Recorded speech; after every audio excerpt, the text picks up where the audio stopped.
Assalamualaikum warahmatullahi wabarakatuh. Sahabat televisi, warahmatullahi sahabat wabarakatuh. ceria, kembali berjumpa di podcast Ceria, cerita ilmu dan agama kantor Kementerian Agama Kabupaten Kebumen. Dan pada episode kali ini, sore hari ini saya telah kedatangan seorang narasumber. Beliau adalah Kepala Seksi Pendidikan Agama Islam kantor Kementerian Agama Kabupaten Kebumen, Pak Haji Mulyono. Selamat sore Pak Haji Mulyono. Selamat sore Mas Fauzan. Pripun kabare? Alhamdulillah baik Pak Haji. Masih puasa enggak ini Pak Haji? Insya Allah masih Mas Fauzan. Nunggu beberapa saat lagi. Oke, terima kasih atas kedatangannya karena memang hari ini kita akan ngobrol tentang puasa Pak Haji. Sebagai seorang Kepala Seksi Pendidikan Agama Islam tentu membawai anak-anak TK termasuk diantaranya ya Pak Haji Mulyono. Kita ingin sedikit menanyakan, bagaimana caranya agar anak-anak usia TK itu terbiasa atau terlatih untuk berpuasa. Itu adakah tip-tip dan caranya yang mungkin Pak Haji Mulyono miliki gitu. Assalamualaikum warahmatullahi wabarakatuh. Selamat sore untuk sahabat religi, sahabat ceria dari kantor Kementerian Agama Kabupaten Kebumen. Hari ini, sore ini kita bersua lagi dalam acara Podcast Ceria. Podcast Ceria. Cerita ilmu dan agama. Dan agama ini sebuah program baru dari Kementerian Agama Kabupaten Kebumen yang dilonceng oleh Bapak kita, Bapak Ibnu Asaduddin SAG MPD. Oke. Ini Bapak Kepala Kantor yang membawa perubahan untuk Kabupaten Kebumen. Jika podcast hari ini bisa hadir di Kebumen untuk menyapa saudara-saudara kita di seluruh antero Kebumen dan Indonesia pada umumnya. Sampai loh mahfud bila perlu Pak Kepala. Oke. Hari ini saya dipelekoto oleh Mas Fauzan untuk memberikan ngobrol tip bagaimana agar anak-anak kita bisa berlatih diri menjalankan puasa khususnya di bulan Ramadan. Mas Fauzan juga sahabat-sahabat religi semuanya, sahabat ceria yang kami hormati, yang berbahagia. Intinya bahwa kita orang tua harus sadar betul pada sebuah ayat yang menyatakan bahwa A'udzubillahi minasyaitonirrajim. Bismillahirrahmanirrahim. Qu anfusakum wa ahlikum naro.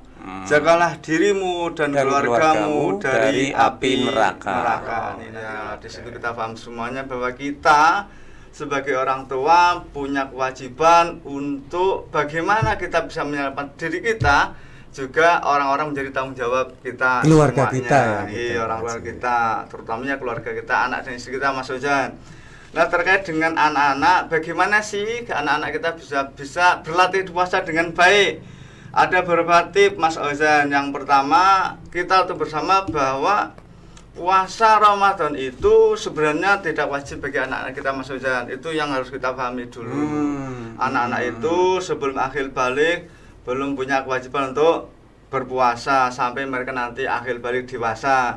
Tapi mengajarkan anak-anak kita untuk berpuasa itu juga sesuatu yang baik, dan itu merupakan sebuah investasi bagi kita semuanya. Karena biasanya anak mulai memahami konsep berpuasa itu mulai dari umur 3 tahun sampai 5 tahun Mas Fauzan.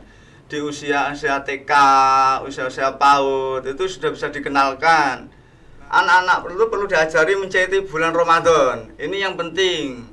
Maka ada sebuah hadis di sana, man fariha biduhuli Ramadan haramalahu jasadahu minan niron. Yang artinya dalam bahasa bebas, kata Pak kan bahasa bebas saja lah nggih, bahwa barang siapa yang senang dengan datangnya bulan Ramadan maka akan diharamkan jasad dari api neraka. Gitu maksudnya. Nah, konsep ini harus kita tanamkan pada anak-anak kita. Bagi anak-anak kita dari kecil juga seneng bulan Ramadan, seneng.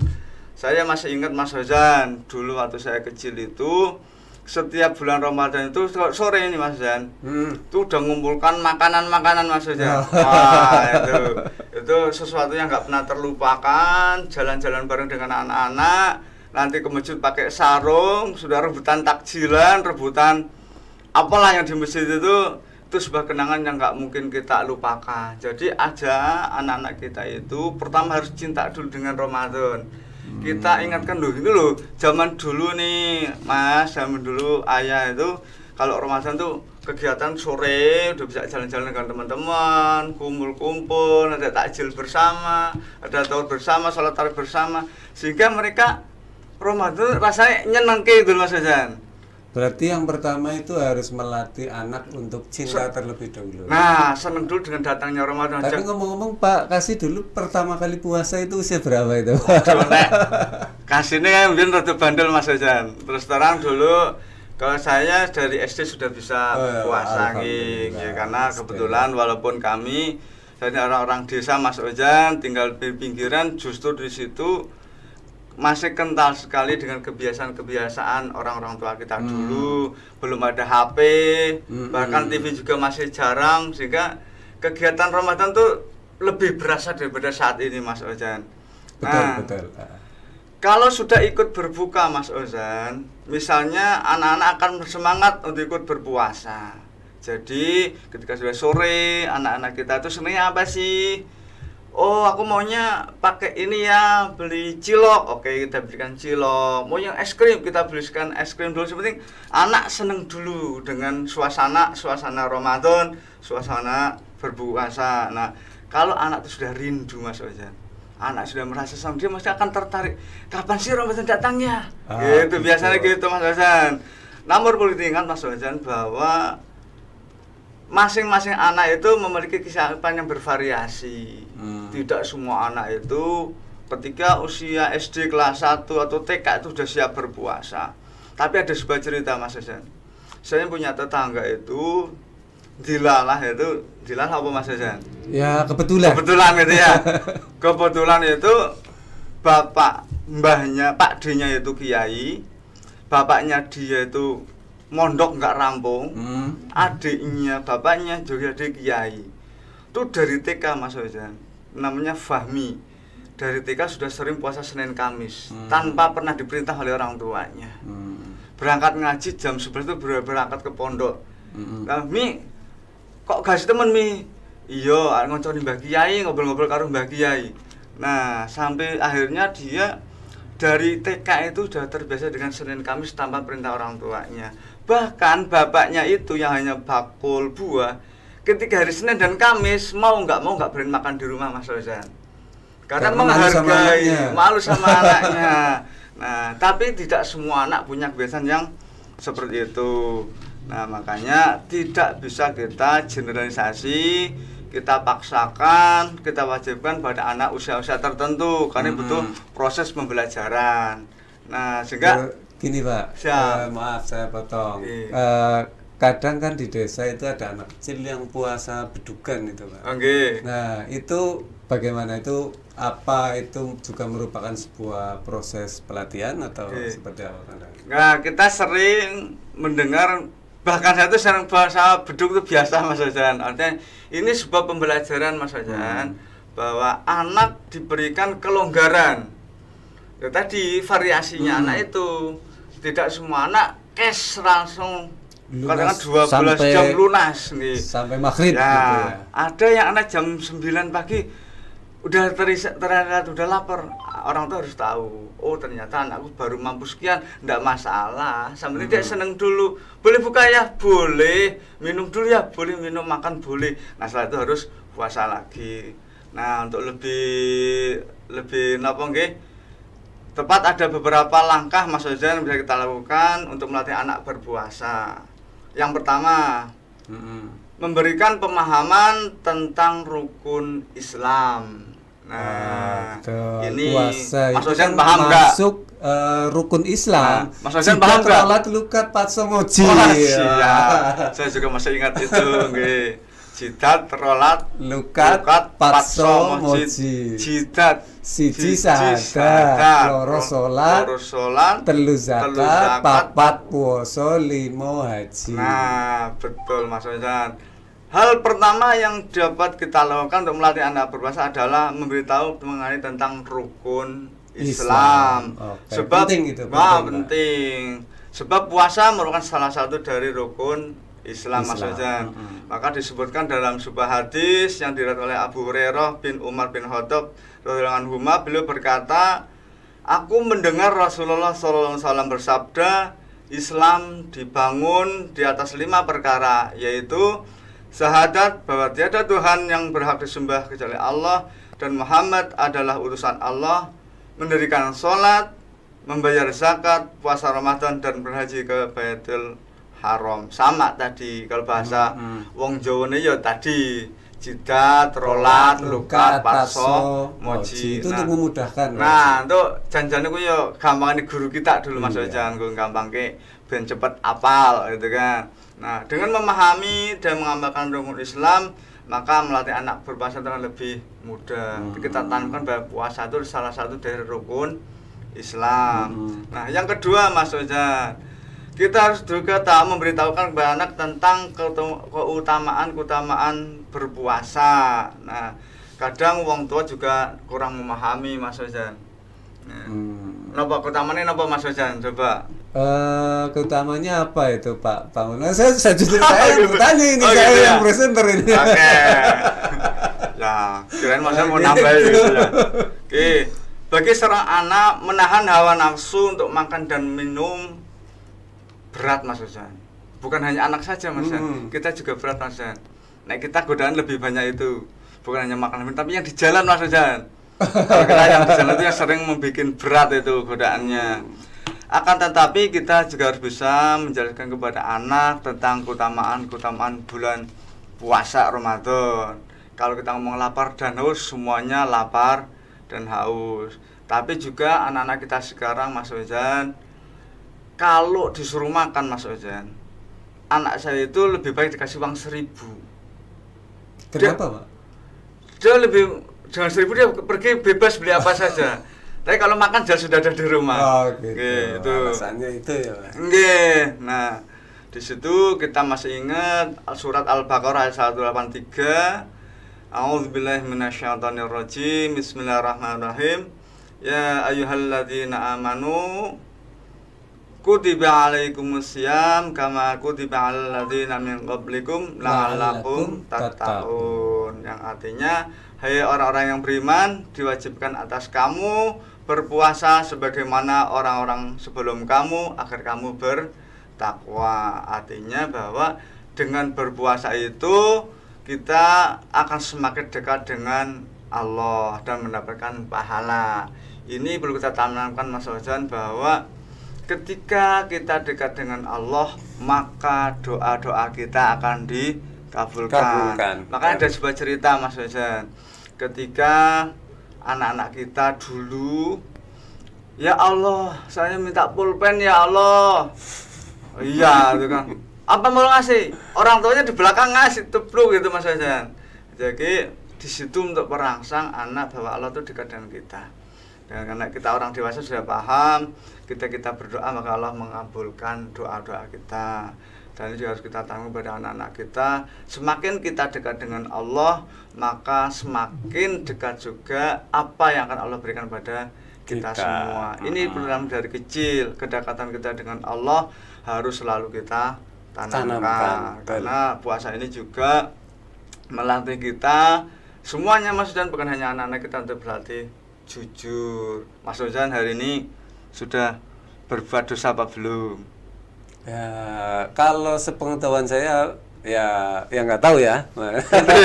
Mungkin belum. Nah, tadi ngantar tamu dari Jakarta, kayak di jalanan lampu merah ada yang lirik-lirik kayak Mas Fauzan. Oh, gitu. Ya, itu untuk orang dewasa Mas Fauzan. Artinya kita harapannya kita orang dewasa itu juga bisa mengerem, tidak hanya makan, minum, tapi hal-hal yang bisa membatalkan puasa. Untuk orang dewasa Mas Fauzan. Tapi untuk anak-anak, yang penting dia bisa menahan lapar dan haus, itu sudah bagus dan untuk sebagai pembelajaran awal.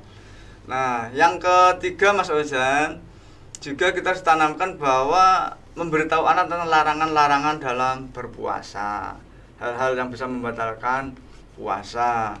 Karena anak-anak, contohnya apa itu Pak? Kebetulan rumah saya itu pinggir kali Mas Ozan. Sekarang tuh banyunya jernih pol Mas Ozan, jernih pol. Nah, kadang kita nggak sadar jeburan ning kali Mas Ozan, mandi di kali, ya biasalah nyilem-nyilem. Kita nyelem-nyelem karena sambil nyeruput Mas Ozan. Nah, ini juga membatalkan karena dengan sengaja.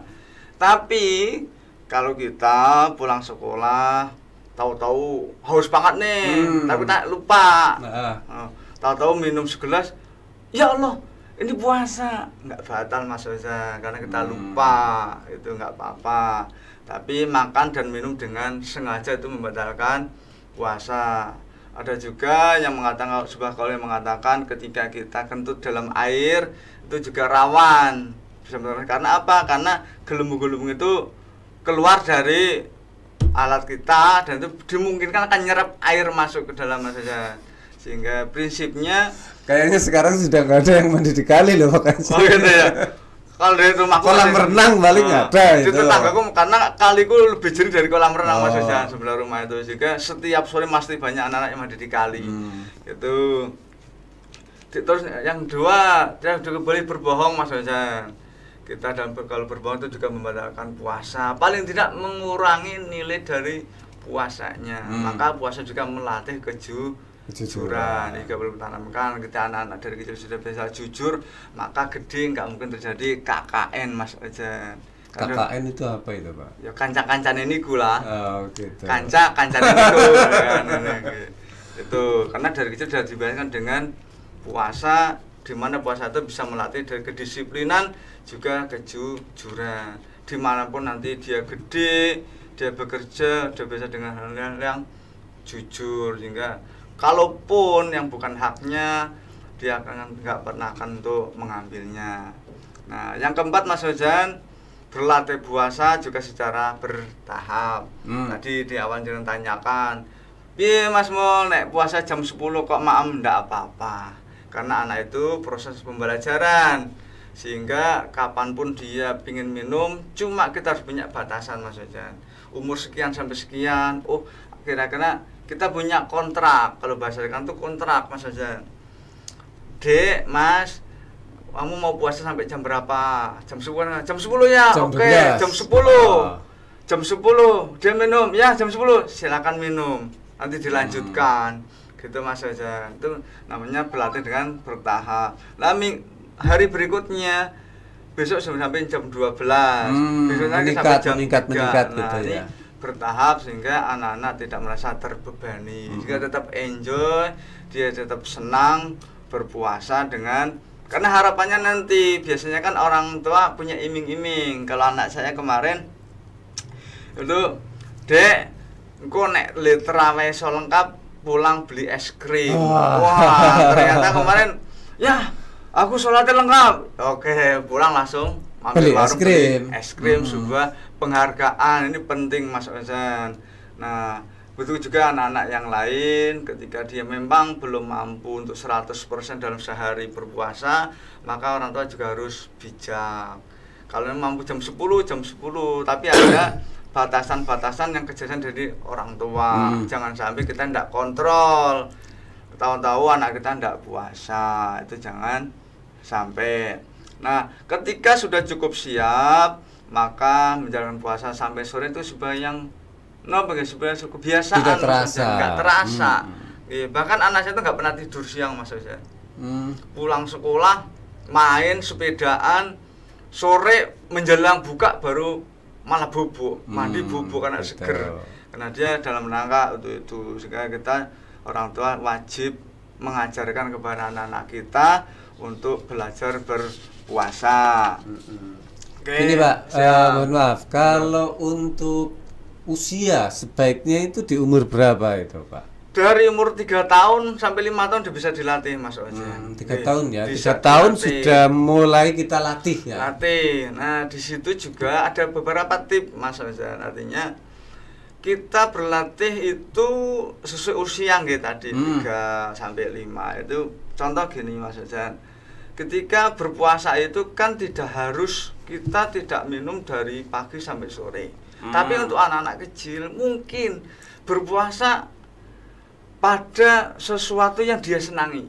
Contoh, anak-anak kita seneng es krim atau minum susu. Maka latih, Mas, kamu dari pagi sampai zuhur jangan minum ini dulu ya. Nanti minumnya setelah zuhur. Ini kan bagi latihan dari puasa Mas, menahan diri. Karena inti puasa kan menahan diri. Itu jika anak-anak kita nanti udah terbiasa. Nah suatu saat dia sampai 7 tahun, 10 tahun, kono hanya nggak makan dan minum, itu sudah biasa enteng. Ketika kita sudah melatih apa yang dia senangi, katakanlah dia senangnya HP. Nah tolong Mas berpuasa dulu nggak pegang HP nggih. 1 sampai zuhur nanti nggak boleh pegang HP. Nanti pegang HP-nya setelah sholat zuhur. Itu juga bisa latih. Artinya kita latih anak-anak kita untuk bisa menahan diri. Karena kan puasa kan juga menahan diri Mas Hasan. Iya, itu juga penting gitu. Nah kita juga dalam rangka untuk menanamkan anak-anak kita untuk senang berpuasa, juga kita harus menyiapkan makanan yang menjadi favoritnya Mas Hasan. Dincengi ya. Wah, itu anak-anak kita tuh senengnya apa nih? Kalau anakku itu nek sore Mas, saya tinggal di Sidoarjo Ampel Mas. Itu di tetangga desa di Peneket itu di perapatan. Tiap sore itu ramai pol ngungkuli pasar Temunggungan Mas. Jadi lewat mobil itu sudah banget. Di situ anak saya berangkat jam 5 berangkat, pilihnya apa? Pokoknya aku tekan kanan tumbas ya. Tumbas apa? Yang kuning kanan gitu kan. Maka kita ikuti saja, sementing dia kita lepas juga kita kendalikan. Ternyata apa diminta sebenarnya hanya napa gitu es buah, terus ada cilok goreng itu ya kita beri semangat. Oke nggak apa-apa deh, nggak apa-apa, beli berapa dengan artinya apa yang dia senangi kita harus juga menyiapkan Mas Ojan dan memberikan penghargaan pada dia sehingga besok dia pun untuk berpuasa selanjutnya dia akan semangat. Jangan sampai makanan yang dia senangi nggak kita sediakan, sementara kita menuntut dia untuk berbuat yang lebih. Kadang orang tua kan kurang adil, kita menuntut dia harus rajin ibadah, harus sholat, harus berpuasa, sementara kita sendiri nggak memfasilitasi gitu Mas Ozan. Nah yang keenam ini juga lebih penting Mas Ozan, memberikan contoh atau teladan yang baik. Nah Mas Ozan putranya berapa? Saya 2. Hanya 2? Masya Allah. Katakan Nabi harus kita memperbanyak umat Mas Ozan. Kalau hanya 2 tuh baru balik modal. Kalau 2 itu termasuk banyak. 1, 2 ya, baru modal. Sudah bisa dihitung kalau 1 kan hanya 1. Oke, ini memberi contoh teladan pada anak-anak juga itu lebih penting karena Mas Ozan. Karena kita tahu bahwa anak kita adalah fotokopi kita Mas Ozan. Jadi apa yang kita lakukan setiap hari akan direkam oleh anak-anak kita. Mungkin kita tidak sadar. Kita kadang nyuwun sewu dengan istri, kadang ya bahasannya bukan marahan Mas Ozan, cuman kita pakai nada tinggi gitu ya. Kadang gitu ya. Kita marahan tidak, cuman kadang kita pakai nada tinggi. Nah, itu juga hati-hati Mas Ozan ketika ada anak-anak kita. Sehingga karena mereka mungkin dia diam Mas Ozan, tapi dia ngerekam. Oh ayah kayak gini nih, ayah sama mama kayak gini nih, apalagi kalau puasa. Dan ini Mas Ozan, kalau saya di rumah itu sering berbagi kerjaan dengan istri Mas Ozan. Puasa biasa pagi itu Mas Ozan, saya biasa pagi itu pulang mesin itu bisa nyuci Mas Ozan, itu biasa nyuci. Kalau sore saya biasa bantu di dapur juga Mas Ozan, istri masak sambil yang ngupas bawang merah, bawang putih, yang bantu-bantulah gitu kan. Artinya ini juga sebuah pembelajaran yang baik untuk anak-anak kita Mas Ozan, bahwa hidup rumah tangga ayah mama, ayah sama ibu, bapak sama ibu juga harus terlihat rukun. Bukan hanya terlihat, memang harus rukun. Dan itu perlu kita berikan contoh. Suami istri tidak ada yang saling saling ego. Artinya kita kenapa kita berumah tangga? Karena kita butuh kebersamaan, seneng bareng, susah juga bareng. Maka dalam menyiapkan takjil pun kita harus bisa bareng-bareng, Mas Fauzan, di dapur bareng. Kita pulang aturan jam 3 nih. Jam 3 ada jamnya pulang, dan sampai sholat jam 4 kita sholat bisa pulang, sampai rumah bisa bantu-bantu istri di rumah, anak kita bisa bantu, Mas Fauzan. Nah kalau kayak saya lembur itu sering lembur gimana itu Pak? Oh kalau lembur itu, lah ini yang kadang bikin repot ini. Tapi kalau lembur ya bisa diatur lah, gitu. Ada waktunya. Kita harus kebersamaan kita dalam keluarga itu lebih penting dari segalanya, Mas Fauzan. Kita di luar seharian full, kita di mana kerja siang malam, tapi kalau di rumah nggak terurus juga simalakama, Mas Fauzan. Karena anak-anak kita juga butuh figur ayah dan ibu, figur ayah juga mama, seperti apa sih ayah kita, seperti apa ibu-ibu kita, sehingga kelak nanti mereka dewasa, favoritnya, idolnya bukan artis di luar sana, Mas Fauzan, tapi idolanya orang tua ayah sendiri, dan orang tua kita sendiri. Maka sebagai orang tua, maka kita harus bisa menjadi suri tauladan untuk anak-anak kita. Sebagai Kanjeng Nabi Rasulullah SAW adalah uswatun hasanah bagi kita semua. Dan yang terakhir, Mas Fauzan, yang nomor 7, dalam rangka untuk mengajari anak-anak kita berpuasa, itu kita harus bisa menghargai usahanya anak-anak kita. Jangan lupa menghargai usahanya saat berpuasa. Misalkan medot nggak apa-apa ya Pak? Ya tadi lihat umurnya dulu. Nek anaknya udah 20 tahun medot ya selentik, Mas. Gitu. Ketika masih 7 tahun seperti itu nggak apa-apa. Bahasanya bukan medot, tapi napa nggih, buka duluan gitu kan. Buka dulu tapi puasa dilanjutkan. Bahkan kan ana puasa beduk lah. Zaman dewek cilik kan ana puasa beduk gitu, Mas. Dan tidak lupa nanti kita juga di akhir Ramadan berikan penghargaan. Kalau saya tuh bisa berikan gini, Mas. Kalau nanti puasanya penuh, kami bebaskan untuk milih mau kemana. Biasanya ke Meliwis, mau ke Jadi Baru, mau lihat kereta, itu kita bebaskan kepada mereka mau milih kemana. Itu sebagai rangsangan, sehingga anak-anak kita juga merasa dihargai usahanya dalam puasa Ramadan, syukur bisa full. Tapi gini Pak, ya, katakan gini, oke, kalau mungkin dari segi ekonomi orang tuanya mampu, katakanlah bisa membelikan ini itu untuk merangsang. Nah, kalau misalkan mohon maaf orang tua yang mungkin pas-pasan mau memberikan sesuatu reward untuk anak, itu kan kadang mereka kesulitan. Mungkin ada tip-tip tersendiri rewardnya berupa apa itu Pak? Oke, tidak semua kita mampu ya Mas Hasan ya. Dan saya termasuk anak yang kalau dibilang orang tua miskin ya enggak miskin, cukup ya, Pak? Kayak gitu ya. Sementing cukup lah, ketika butuh ada gitu aja lah, walaupun boleh ngutang apa yang penting ada. Sehingga gini Mas Hasan, sebenarnya hadiah itu tidak harus berupa barang Mas Hasan, tapi sebuah ucapan selamat, sebuah dekapan kepada anak kita, itu sebuah penghargaan yang sangat itu, Mas Hasan. Mereka merasa dihargai, merasa kehangatan dari orang tuanya. Enggak harus belikan yang mahal-mahal Mas Hasan. Anak-anak kecil di kampung itu dia enggak tahu Jadi Baru lah Mas Hasan. Tetangga itu enggak tahu Jadi Baru, taunya Meliwis. Meliwis itu ke pantai Meliwis itu, ini promosi Mas Hasan ya. Karena Meliwis itu kan di Ambal Mas Hasan. Di Meliwis itu harganya murah Mas Hasan. Bawa 20.000 udah kenyang. Bahkan saya kecil dulu itu naik sepeda bareng-bareng, bonceng bapak bawa makan dari rumah, cuma numpang makan di pantai Mas Hasan. Tapi itu tadi penghargaan kita itu jangan sampai kita melenakan, melupakan usaha anak-anak kita untuk bisa berpuasa. Apapun bentuknya, mungkin selamat ya Mas, terima kasih ya udah bisa puasa full dalam 1 bulan, maka kamu sudah menjadi, insya Allah menjadi anak-anak yang bertakwa. Dengan kita bertakwa, dekat dengan Tuhan, dekat dengan Allah, maka doa-doa kita akan diijabah oleh Allah Subhanahu wa Ta'ala. Jadi tidak harus kita dari kecil ajarin anak-anak kita untuk hidup hedon, Mas. Jangan sesuatu yang dengan nilai material, jangan maksudnya nanti jadi sebuah kebiasaan. Tidak selamanya mungkin kita menjadi orang yang berpunya, Mas Ojan. Kadang hidup itu kan bisa naik turun. Ya kalau kita lagi ada di atas, kalau pas lagi ada di bawah, anak kita minta yang enggak, itu akan merepotkan kita semua orang tua. Sehingga penghargaan itu jangan hanya berupa material, tapi sebuah ucapan, sebuah pelukan kepada anak-anak kita tuh, sehingga mereka merasa nyaman hidup dengan kita. Itu ada penghargaan yang sangat luar biasa, Mas. Mungkin itu Mas Hasan.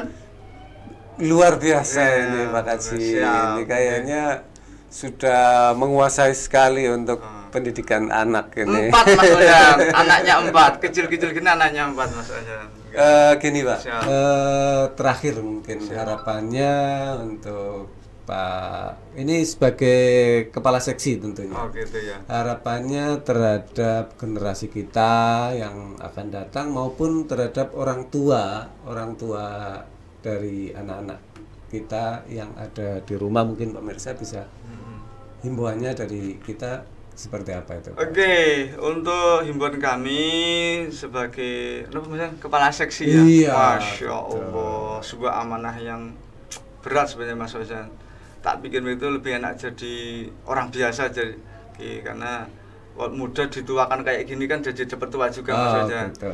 Saya hanya mengajak kepada kita sebagai orang tua, Bapak Ibu guru PAI, Bapak Ibu guru madrasah, juga kita semua warga Kemenak, juga warga Kebumen semuanya, bahwa kita sebagai orang tua harus sadar bahwa tadi sudah kita sampaikan, ku angsakum ahlikum naro, jagalah dirimu juga keluargamu dari api neraka. Ini poin yang harus kita pegang sebagai orang tua Mas Oza, sehingga kapanpun kita akan dimintai oleh pertanggungjawaban oleh Allah Subhanahu Wa Taala. Kita kerja Mas Ozan, kita diberi pertanggungjawaban oleh atasan kita.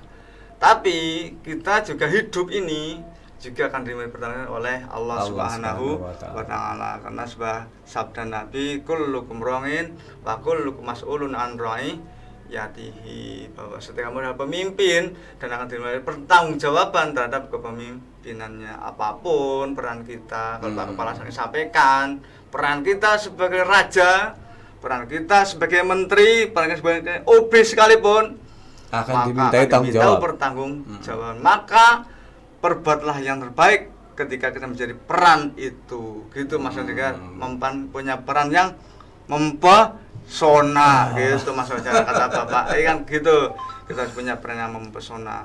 Yang kedua maksudnya untuk anak-anak kita, karena kami di PAI itu di PMA 16 2010 jelas bahwa pendidikan agama mulai diajarkan dari TK, SD, SMP, SMA, dan SMK. Bahkan hari ini kita minggu-minggu ini ada ujian sekolah. Kalau hari Senin ini untuk SMA ujian PAI. Alhamdulillah materinya, kisi-kisinya soal semua dari MGMP provinsi. Harapan kita bahwa ujian ini tidak hanya melulu untuk mengukur kemampuan anak saja. Kemampuan anak kita dalam memahami Islam, tapi lebih penting dari itu bagaimana anak-anak kita itu bisa mempraktekkan dalam kehidupan sehari-hari. Ini lebih penting Mas Oza. Sehingga dengan kurikulum Merdeka ini penilaiannya pun lebih global. Jika tidak hanya anak yang pintar secara tertulis, pintar secara teori dia akan lulus, tapi akan dilihat nilai-nilai dalam kesehariannya. Mungkin dulu penilaian itu kan parsial, ada nilai prakteknya sendiri, nilai ibadahnya sendiri, nilai tertulisnya sendiri. Itu sekarang bisa dilihat bagaimana anak-anak kita, mungkin teorinya dia pinter, tapi kalau nggak pernah melaksanakan untuk apa? Nah, ini juga mungkin dengan kurikulum Merdeka ini akan lebih fleksibel dalam penilaiannya Mas, lebih menyeluruh, bahwa anak itu di samping dia menguasai materi pembelajaran PAI, juga bagaimana dan sejauh mana anak bisa mempraktekkan dalam kehidupan sehari-hari sesuai tingkatannya tentu Mas Hasan. Yang TK kurikulum mungkin dia bisa mulai bahasanya huruf-huruf hijaiyah, dia mulai biasa belajar berwudu, belajar sholat sesuai tingkatannya masing-masing dengan tingkat SMA dan SMK gitu Mas Oza. Oke, terima kasih sekali penjelasannya panjang lebar ini Pak Kasih PAI ini. Mudah-mudahan apa yang kita obrolkan dapat dipahami oleh para pemirsa dan bisa menjadi pengingat untuk kita semua. Amin. Terima kasih Pak Kaji Mulyono, mudah-mudahan bermanfaat. Amin. Oke. Dari saya, Assalamualaikum warahmatullahi wabarakatuh. Salam ceria. Salam ceria juga Mas. Selamat sore Mas Ojan.